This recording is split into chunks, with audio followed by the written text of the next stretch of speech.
Chapter 3, uh, Financial Environment, Markets, Institutions, and Investment Banking. So uh, this chapter is going to give you a broad outline of all the different institutions that make up the financial markets.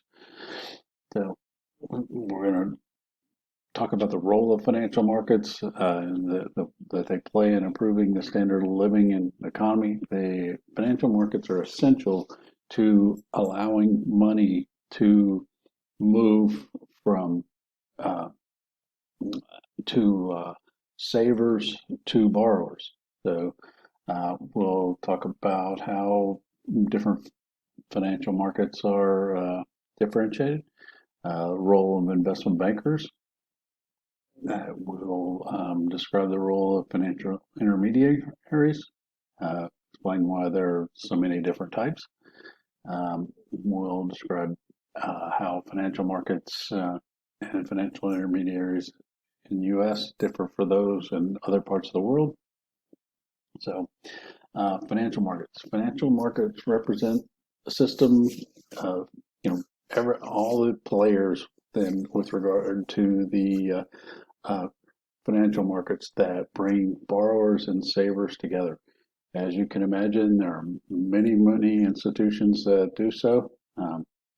We start at the top with investment bankers, banks, the brokerage firms, mutual fund companies, pension funds, insurance companies, and on down the list. Many, too numerous to mention.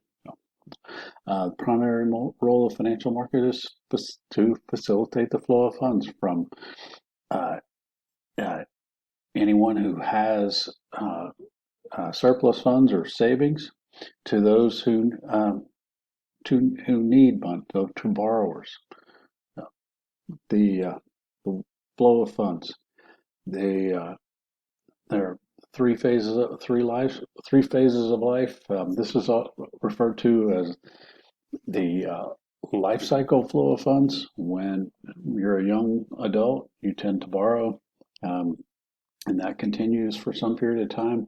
And then as you get established, you start to save, and throughout your working life, you save and prepare for retirement. And then when you retire, you use those savings.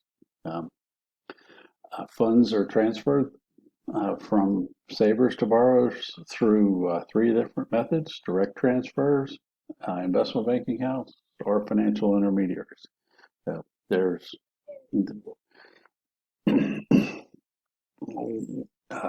the first and second are similar in that the transfer of risk, it goes directly from the savers to the investors.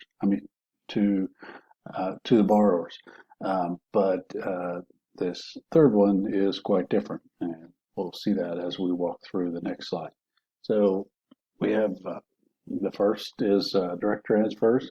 So a borrower sells stocks or bonds directly to savers, and those savers provide funds directly to the borrower. With an indirect transfer through an investment banker, the investment banker works with the company and creates stocks or bonds. They sell those to investors, and the funds flow through the investment banker to the borrower. Investment banker takes a fee for doing so.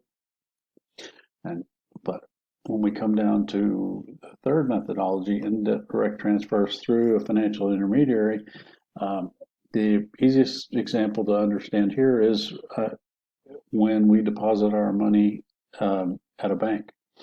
Our money goes to the bank, and then the bank makes a loan to. Sorry, I'm doing this backwards. We start over on the right side. The saver provides funds to the bank. The bank makes a loan, and then the debt is owed to the financial intermediary, and then the financial intermediary has a separate liability to the investor or the depositor, as it may be. So, market efficiency. So, uh, economic efficiency when is defined when funds are allocated to their optimal use and lowest cost. So, if informational efficiency, investment prices are adjusted quickly, reflect current information. This informational efficiency is essential to investors because it provides them with security. So the investors want to know that the prices that they're paying are accurately reflect the value of the firm. The what we're talking about, I always wonder why books don't refer to this, but there's a theory, and it's referred to as the efficient markets hypothesis. And there are three theories here. The first is weak form efficiency, that basically that all information contained in past price movements is reflected in the current market prices. So the if this is true, which most finance people believe that it is, the uh, technical analysis, traders who attempt to make money based on trends and so forth, um, such as day traders, they would not be sustainable.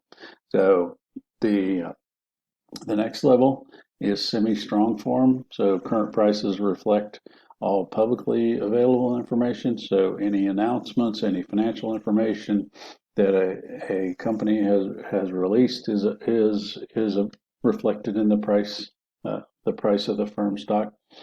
The most strict and probably the most unrealistic is the strong form. So current prices reflect all pertinent information, both public and private. So private refers to inside information, which we know that insiders are able to make profits, based on the information. We see examples of it on a regular basis and so forth. So we'll start the next slide with types of financial markets.